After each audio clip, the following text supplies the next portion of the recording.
Welcome everybody to Solo Ship Week 18. It's the season finale. JM, are you ready for the full circle of chaos in the NFL? Can you be ready? Is it possible to be ready for this week? Yeah, it's a strange one. We'll get into it. Before we do, though, a little bit bummed to be doing our last show. Had a lot of fun doing this year. Looking forward to running it back again next year for sure. Yeah, absolutely. It's been a great show. I mean, it's been, I think it might be my best NFL season ever. It's close to it. This show is helping me out a lot. I hope it helps the audience. Yeah. You know what? Actually, it hasn't been my best season, but I've had a really, really strong season, really good results this season. And definitely this show every week, there's little things that I've picked up from things, you know, how that works, right? Things that you say and you kind of hear yourself say it and you're like, oh yeah. And then things that you've said that have also triggered other thoughts for me. So yeah, if it hasn't been valuable for viewers, at least it's been valuable for us. So we've lined our pockets as a result of this show. Right, we'll keep going no matter what. Yeah, exactly. Exactly. But yeah, so, you know, obviously week 18, you've got like a lot of stuff is in flux. And I think even during slate, a lot of things could be in flux just as teams like determine their playoff positioning. I think it's starting to come out really today. You know, teams are starting to say, well, we're definitely going to rest this guy, or, you know, we're starting this person. I think like right before we hit record, like James Conner was declared out. So like that's, you know, going to affect the Arizona situation.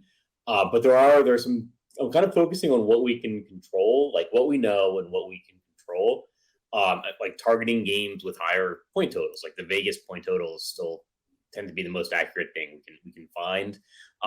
Finding teams that have high implied point totals, knowing the teams that have something left to play for, and avoiding timeshares and situations where teams might be resting half their guys, or like resting guys half the game. And then just paying attention to late swap. I think there's a couple of teams playing in the 4 p.m. window that might not have something to play for by the time the game starts. And that could affect things, but it could not if the team's preparing the whole week, thinking that they might have something to play for. And then also just being aware, like there's going to be so much value that salary might not matter. And the winning tournament lineup is probably going to be farther from the actual optimal lineup this week than in any other week. Yeah, that's an interesting way to put that as well. I think one of the things you alluded to this, but one of the mistakes that people make in this week, not necessarily by the time they're building rosters, but in their preparation throughout the week, is we're so focused on who are the teams that are resting players and what backups might be getting extra work or what young guys might be getting extra work that we tend to forget, like I was going through the Washington Dallas write up for the NFL Edge, and it's like, you know, Washington might be doing these things, and Dallas probably has something they have something to play for, but maybe if Philadelphia is winning by a lot, maybe they start resting players, and then you like back up and it's like it's still a game with a 40-point total, and Washington's implied to score 16.5, and Dallas's high-priced players implied to score 23.5, and Zeke hasn't topped 18.1 points all season, and CeeDee Lamb has only hit in 2 shootouts this year, and Tony Pollard is $7K, right? Needs so much to go right to pay off his salary, and it's like we can still say, like let's zoom out, and instead of trying to find the random gem as our starting point, let's have our starting point be where are the good spots against the backdrop of how we would typically look at things on a normal slate. And so one of the things that stands out to me is early in the week, looking at quarterbacks, it was like, okay, Joe Burrow, Jalen Hurts, Josh Allen, they're all good quarterbacks, elite quarterbacks with elite DFS upside and something to play for. And then look at ownership projections today, and it's like those 3 are the 3 highest projected owned quarterbacks, but not by like a huge margin, right? And so it seems like the field is definitely understanding that those are the best spots, but also probably not quite as much as they should be looking at that. And so I think that's one of the things that we can look at is through the lens of where do we have something that's like a normal week, right? The Eagles need to win this game in order to be the number 1 seed. The Vikings need to win their game in order to have a shot at the number 2 seed. The 49ers play in the late window, so there's no concern about them resting guys there. So spots like that are spots that I want to be paying attention to in particular, where we have elite offenses, especially in this low scoring season across the board. Elite offenses with high probability of scoring a lot of points with something to play for. I think those are interesting spots to be paying attention to this week for sure. Yeah, and I think you just named the teams with the highest implied point totals on the week, and I think it's reflected in the Vegas lines that there are teams that have good players that have been good players all season that still have things to play for. So like Philadelphia needs to win their game. I'm actually maybe a little bit lower on Jalen Hurts in the field. I think he might end up being the highest owned quarterback, but I am a little bit worried with him coming back from injury. That might affect things a little bit. And you still have like Josh Allen, you still have Joe Burrow, you still have like Dak Prescott, and then it gets ugly. Really thin, yeah, really quickly. I mean, we kind of thought that last week though as well, and some guys ended up putting higher scores than we would have expected. I think Kirk Cousins is in play. I don't know. Like you think about, there's going to be a lot of value there at quarterback. Like Sam Howell is somebody that I have a little bit of interest in, but it's true. Like Washington's implied point total is like 16 points. So I think I'm probably going to focus on the higher priced quarterbacks that have something to play for, maybe a little bit less so on Jalen Hurts, just because I think it was a shoulder injury. So they're not going to run him as much. Yeah, but on that note, I do think it's interesting that his three low volume rushing games were three of his best games of the year, right? I mean, Tennessee, he put up 37.4. Pittsburgh, he put up 28.4. The first game against Washington, he put up 30.6. I think we still have a perception of Jalen, like obviously the injury was to his right shoulder, so that affects his throwing as well. But I do think that there's an aspect of like, if they're running him less, it doesn't necessarily change his value as dramatically as we would think on the surface, so much as it maybe changes his pass catcher's value, right? Like the chances of AJ Brown hitting go up a little bit if Jalen Hurts is throwing the ball a little bit more. At the same time, they're playing a Giants team that should be resting most of their key starters and really bad. They're now 32nd in DVOA against the run, right? So no reason for the Eagles to not just say, well, let's just Miles Sanders type of game. So Miles Sanders at 5,900, no less, right? And only projected right now on OWS like 10.7% owned. That might go up a little bit, but because of how volatile he is, his ownership never really gets too far out of control. So, I mean, I can see that argument. I think that Jalen Hurts still kind of stays in the mix for me, but I can certainly see that argument against Jalen Hurts. And then you still have other guys to choose from, right? Josh Allen has a tough matchup against the Patriots, but last year, what was it? 7 drives, 7 touchdowns against the Patriots in the playoffs. So he's certainly capable of blowing up in that spot. Joe Burrow capable of blowing up against Baltimore. And when we talk about savings, I want to think about like, where can I spend those savings that it actually helps me win a tournament, right? If I'm paying down at quarterback and it lets me get Justin Jefferson and Jamar Chase and AJ Brown or something, then I'm on board for that. But if it's just paying down and getting 16 to 20 points and we leave alone these 30, 35 pointers up here, then I don't want to go that direction, right? So I'm definitely focused on these more expensive quarterbacks first and foremost. And then the cheaper guys kind of come into play behind that. Speaking of quarterback, I do want to get your thoughts on this Tom Brady situation, in that the Bucs are 4-point underdogs. Kyle Trask is going to be active this week. So the expectation is that they'll sit starters, but week 17, last week of the season in 2020, the Bucs were basically locked into the 5 seed. They couldn't finish with the 4 seed or higher. They couldn't fall, or they were highly unlikely to fall below the 5 seed. They played starters the entire game. That tracks with what Brady has done through most of his career with the Patriots in meaningless end of season games. So any thoughts on the Bucs, or I should say, any chance that you would mix in Bucs on tighter builds, right? The stuff that you're putting into single entry, 3 entry max, or is that something you would just reserve for large field play? I think it's an intriguing option for large field play. I probably would not have it on like single entry or like tighter builds because I think the risk is there, and it could be uncertain going into the game too, right? Like they could say, yeah, we're going to start everyone and play as normal, and then Tom Brady plays a half, and that wouldn't be such a departure. Whereas, and that like could potentially torpedo your lineup versus other lineups where the players are playing the full game. So I'm probably going to avoid the Bucs, but I do think it's intriguing for large field play, but probably like it's single digits ownership for everybody on Tampa Bay. just because I really do believe, and we saw this with the Jacksonville game last week, where if a team puts a player out there, especially like a highly known, highly paid player, and there's really nothing for the team to play for, and they get hurt, like I think that's a fireable offense for the coach. Like the coach should be fired in that situation, maybe even just for taking the risk. Like you can't. These guys make a lot of money. You can't, and if you're heading into the playoffs, like you cannot be risking an injury for a meaningless game. Now, like meaningless, like if it changes, seeding or something like that, then that's another situation. But I'm going to avoid guys that I think are not going to play the full game.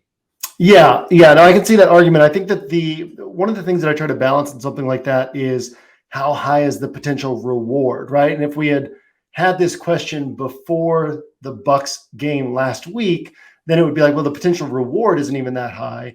Bucks actually team. I think we talked about the Bucks on this show last week. We definitely talked about them. I was talking about them late week last week in terms of how low Mike Evans' ownership was going to be, and how high his ceiling actually was. After we saw what they did last week, and I see it as the type of spot where the Patriots over the years always treated like late season games as a chance to keep building momentum, getting in rhythm, keep getting better. And that was what the Bucks did in 2020. It was like, it was more valuable to keep building and prepping for the playoffs than it was to get players a little bit of extra rest. If the Bucks have Super Bowl aspirations, the most important thing for them is to stay in a rhythm. I could see mixing them onto, like, if I built 7 smaller field rosters that are going into different single entry contests, putting that on, like, let's say I typically have like 22 to 2,500 on my single entry to small field builds, maybe having like $300 of that. So like 10% of my small field money, 15% of my small field money on that type of build. But I do think it's an interesting angle. Definitely one to play around with in large field. Definitely not like a core build, but in terms of teams that have nothing to play for, but it's not totally certain how they'll handle it, that's the one that's standing out to me. And then we always want to think about other spots like that in a week 18. Russell Gage, I think, is an interesting one. Hilo brought up in that game, in that even if the Bucks starters sit partway through, they're going to be limited on the number of active wide receivers. So Russell Gage will actually be playing the full game. Khalil Herbert's another guy where I went through the list of guys who had big week 18 games last year. And it was like Danny Amendola, Marvin Jones, Russell Gage, Dearness Johnson, Duke Johnson, right? Like not the young guys getting an opportunity, but these older guys. Khalil Herbert, a spot where David Montgomery is going to be a free agent in the offseason. They could move on from him. That's the type of spot where we could see them actually give Khalil Herbert more touches, shakes up your salary structure. But not a lot that I'm seeing from that angle so far this week of like, who are just the overlooked guys that could have a big game. Anything you're seeing in that regard? Actually, you mentioned Dearness Johnson, and that's actually someone that is a little bit on my radar because I think Cleveland hasn't announced that they're going to rest anyone, but it would make sense for them to rest Nick Chubb. And like we've seen Dearness Johnson go crazy before. And so the setup is there. I'm actually a little bit, now that I think about it, a little bit intrigued in the entire Cleveland offense. Like Deshaun Watson is somebody that's on my radar because he's actually really cheap. And actually, I'm kind of interested in veteran players who are like cheaper than they should be, who have something to play for. Like Miles Sanders actually fits this category as well. Like he's way too cheap. And like the Eagles obviously are playing for something. So I think I might end up being like more overweight on Miles Sanders than maybe anybody else. But like Dearness Johnson is somebody that like the narrative is kind of that he's been a third really good running back on that team that's kind of had to sacrifice with almost no touches this year. He was like brought up as a name at the trade deadline. Like they were going to try to move him for something if they could get something of value back. And we've seen him perform really well at the NFL level before. So that's a name that I'm interested in. It was funny you mentioned him as one of the Week 18 performers. Yeah, and last year Nick Chubb was active. Nick Chubb got 9 carries. Dearness Johnson got 25, and it was sort of unannounced. And those are the sorts of things that can kind of happen in this week, which is why Khalil Herbert's one of the ones where it's like, who's the guy who, like the guy in that type of position who could just randomly get some extra touches. And at 4,600, he kind of shakes up the salary structure and allows you to potentially get the Jamar Chase plus Justin Jefferson plus AJ Brown build that other people won't have, or not necessarily those exact players with that type of build, to where even if he misses, you can still end up with a really nice weekend because you're the only person who can fit in all these higher priced wide receivers. But yeah, there's a few different angles like that I think are interesting to play around. Dearness Johnson, definitely another one. And honestly, that Browns offense, because the Browns and Steelers both want to play this, like play for the fourth quarter type of game, right? Where it's like, let's run the ball, let's play for the fourth quarter. But the Steelers have the advantage in that, which means they're going to need to rely on Deshaun Watson to drive the field at some point at the end of the game and take the lead for them. If you're going to need to rely on him at the end of the game, why not rely on him early and then take a lead and then force the Steelers to actually move out of what they want to do? The Steelers will want to attack this bad Cleveland run defense with Najee Harris, kind of protect Kenny Pickett, allow him to throw these short passes, limit turnovers. Whereas if you take a 2-score lead early, you force Kenny Pickett to have to be more aggressive, increase your chances of winning that game. I don't actually think that that's how Kevin Stefanski will approach this game. We haven't seen him sort of proactively do stuff like that in the past. But I think it's a really interesting angle, because if they do it, if they say, let's start building for next year, let's let Deshaun Watson just kind of take his lumps in this game if he's not ready. And if he is ready, now all of a sudden we jump out to this big lead against a division opponent, spoil their season. Pittsburgh still has a shot at the playoffs.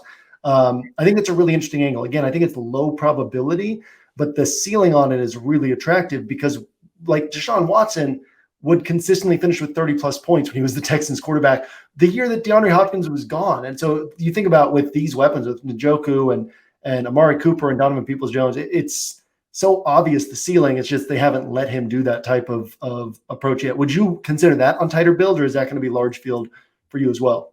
I think, yeah, if I was doing like 6 rosters, I think a Deshaun Watson roster is reasonable, and I might not pair him with any of his receivers. But I would just, he's really cheap.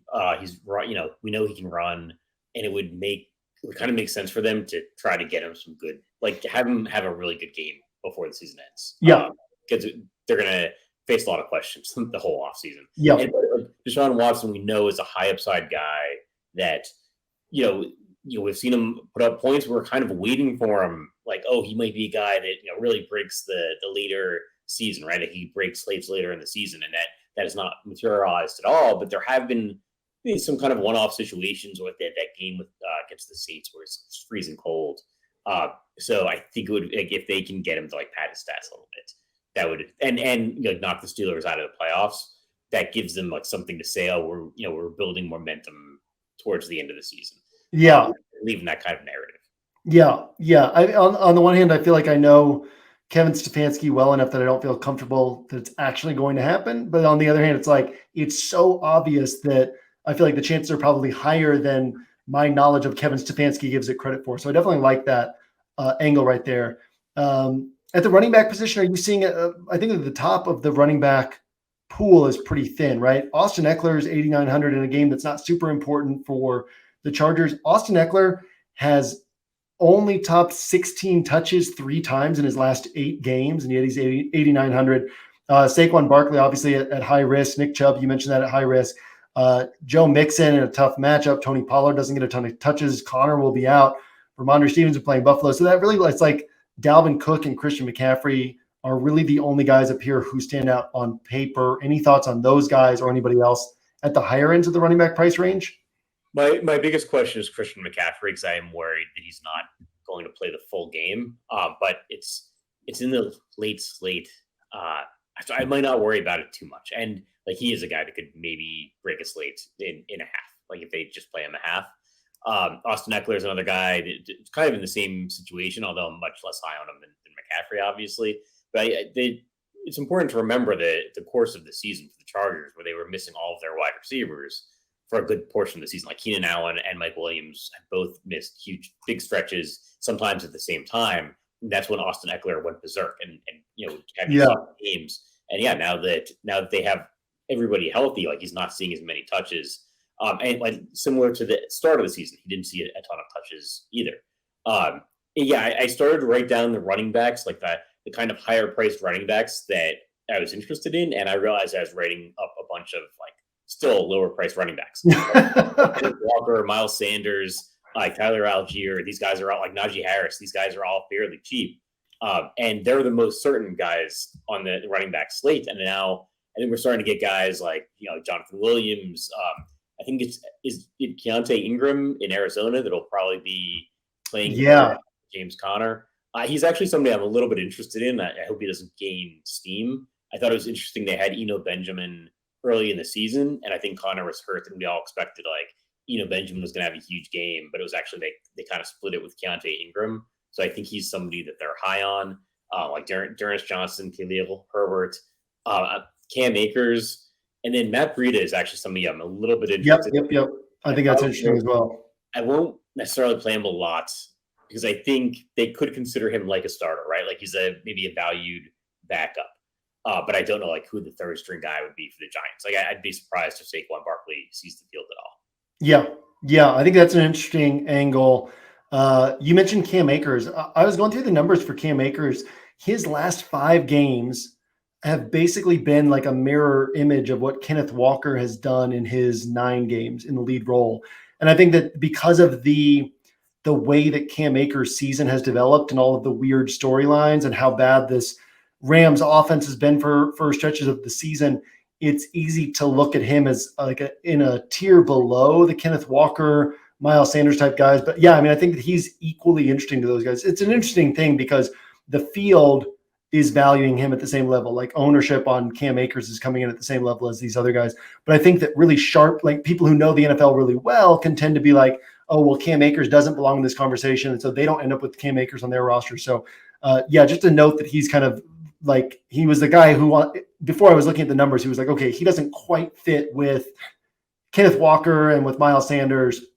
And then it's like, oh, wait, he actually does, So Cam Akers, Najee Harris, Miles Sanders, all those guys are very interesting. Any thoughts on Dalvin Cook we kind of skipped over him at 7,300? Yeah, it's a good question. I'm kind of focused on Justin Jefferson in that game. And there's the narrative with the possibly breaking the single season receiving yardage record. So yeah, Dalvin Cook is interesting. Was it 8,000 on FanDuel going against the Bears? That is interesting. In my mind, I'm thinking that if they have plays to spare, like they might take Dalvin Cook out early. And if they have plays to spare, like if they're up big, they might keep throwing to Justin Jefferson to try to get the receiving record, but they're not going to necessarily throw Dalvin Cook out there enough for him to put up a tournament winning score, if that makes sense. Yeah. No, I mean, I think that there's a few sides to it, right? I don't think that Minnesota approaches this game any differently because they still have a shot at, in the backs of their minds, they're like, San Francisco is not going to lose to Arizona in the late game, but they do still need to play it to win because they still have a shot at the 2 seed. But yeah, and Dalvin Cook, 75% of the snaps throughout most of this season. I do think that Dalvin Cook still gets his normal role until they're in like a big lead, right? But also his normal role has only led to 4 useful tournament games this year. The angle that I really think is interesting here is something we talked about earlier this year, which is the fact that in 3 of Dalvin's 4 games where he hit, Justin Jefferson also hit. And Dalvin's looking like he's going to be somewhat popular this week, which means that most of those Dalvin rosters don't get the Justin Jefferson score. So I do like the angle. Like I'll play a lot of Justin Jefferson without Dalvin Cook, but I won't play Dalvin Cook without Justin Jefferson more than likely, because I feel like that's part of the edge is saying, okay, Dalvin's big games have mostly come in just big Vikings games. Jefferson gets there as well. And then if I get this 28-pointer from Dalvin, well, now I know that the other 20% of the field getting this score is not getting the 30-pointer from Justin Jefferson. So if I end up getting those 2 stacked together, I think that becomes an interesting strategy edge. But yeah, Dalvin in a vacuum doesn't really like leap off the page to me. Justin Jefferson's my favorite play on the slate. So, but I think that's an interesting way to kind of pair Dalvin is to say, throw Justin Jefferson on one of those rosters. Of course, that takes away the salary flexibility to go to one of these other expensive wide receivers, which you also have to account for. But yeah, that's kind of how I'm seeing that spot. Wondering about Alexander Madison, and if that's like for a larger field, that might be an interesting. Like Madison, I'm assuming he's 5,100 on DraftKings. That saves you a little bit of money.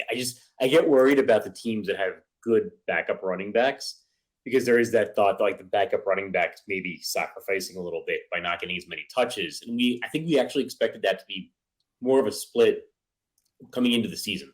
Like I think Dalvin has been playing more, at least in my mind, than I expected. Like Alexander Madison looked really good last season, and that might be like kind of like a Dernis Johnson situation where I wonder.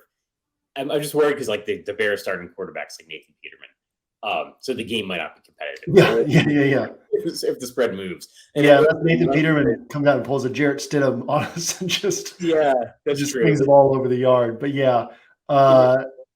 that's definitely a concern. I could see them still throwing to Justin Jefferson to get the receiving record, but maybe pulling Dalvin Cook and putting in Alexander Madison. Yeah, I remember watching a Vikings game earlier this year, and Madison had the ball, and I was like, man, why don't they play this guy more?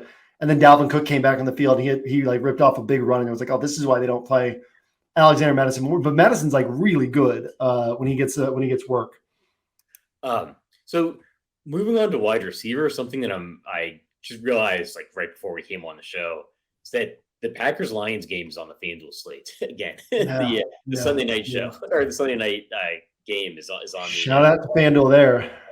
But this time it's not in place of another game. They just included the whole day Sunday. So that actually puts it like Aaron Rodgers and the Packers maybe in play. Against Detroit. And that might affect both the quarterback position and wide receiver. And I guess Jared Goff is probably in play as well. Yeah, I mean, any opportunity to play that Lions offense, I'll always take it. And I think most people start their thoughts on DraftKings, and so they just don't. They're not going to be thinking about that game as much if they're playing on FanDuel. And so the fact that game is in play, you add in Amon-Ra St. Brown, DeAndre Swift, Jared Goff, a lot of guys to like in that Lions offense. And then obviously the Packers offense has been rolling of late. Should be a really good game. I'm hoping Seattle loses in the early games, and then we get that winner of that goes in instead of just if the Packers win, they go in. Because if Seattle loses, Detroit's in play for that final spot with a win. So that would be pretty fun. Yeah, and it's worth noting the Packers, I think, have the second highest implied point total after the Eagles on the entire slate on FanDuel. So it's something to keep in mind, for FanDuel only pricing. But yeah, the wide receiver position, I think there's going to be a common build, or at least a common salary structure this week where people are spending down at running back. Because like Justin Jefferson, I think my favorite player on the slate. It sounds like for you as well.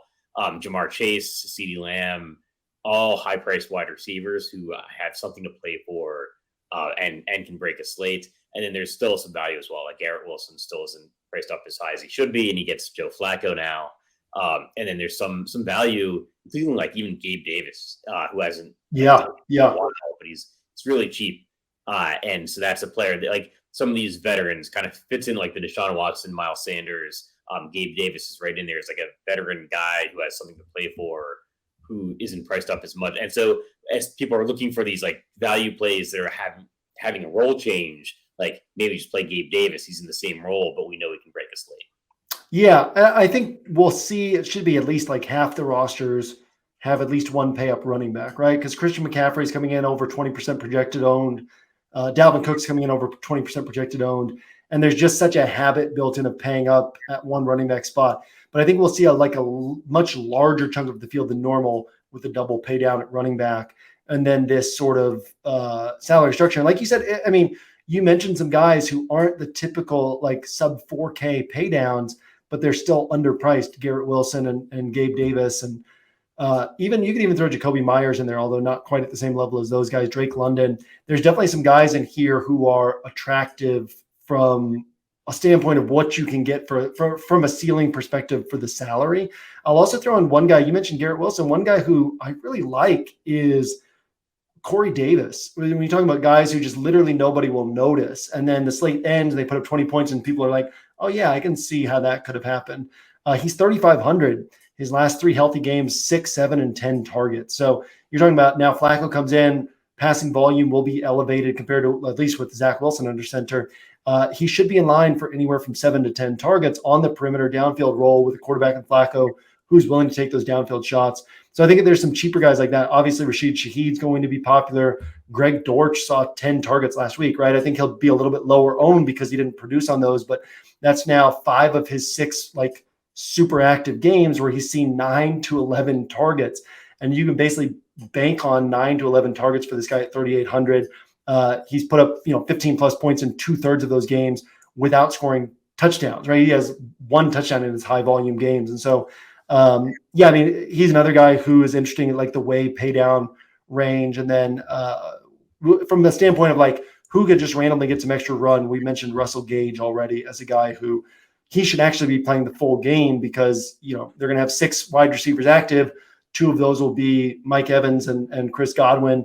And those guys will be off the field probably somewhat early. So then Russell Gage ends up playing the whole game for the Buccaneers. So yeah, there's some interesting places to look at wide receiver. And I think it's one of those spots where wide receiver will end up being one of the difference makers on the slate. You got to kind of find maybe the one guy who people aren't on who can blow up, or be on the correct high owned guys who end up hitting this week.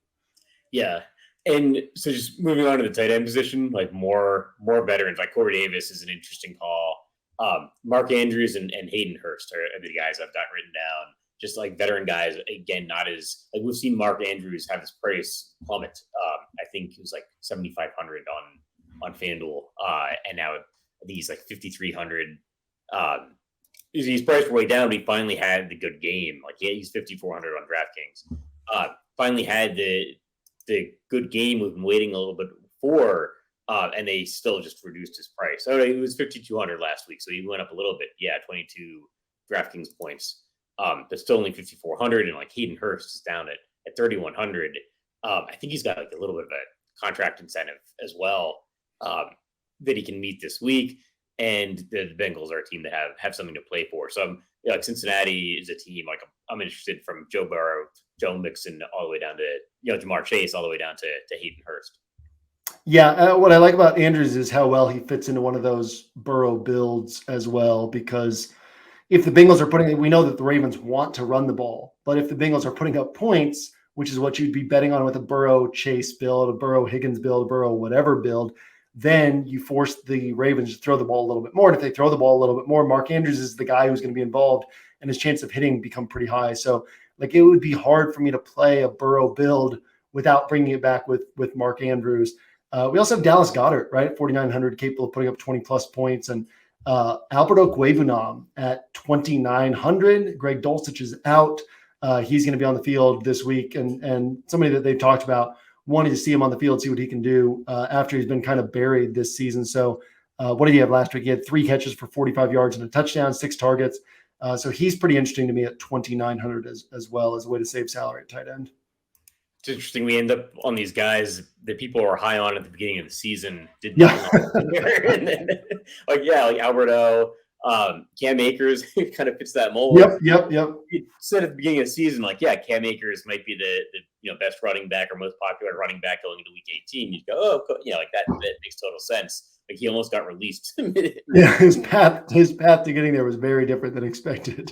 Yeah, so it should be an interesting week. I think defense is like I don't have a lot of thoughts other than I'm probably going to spread it way out. And obviously like focusing on teams facing backup quarterbacks, rookie quarterbacks, and teams with maybe some low implied point totals, although the scoring doesn't matter that much for defensive scoring in fantasy.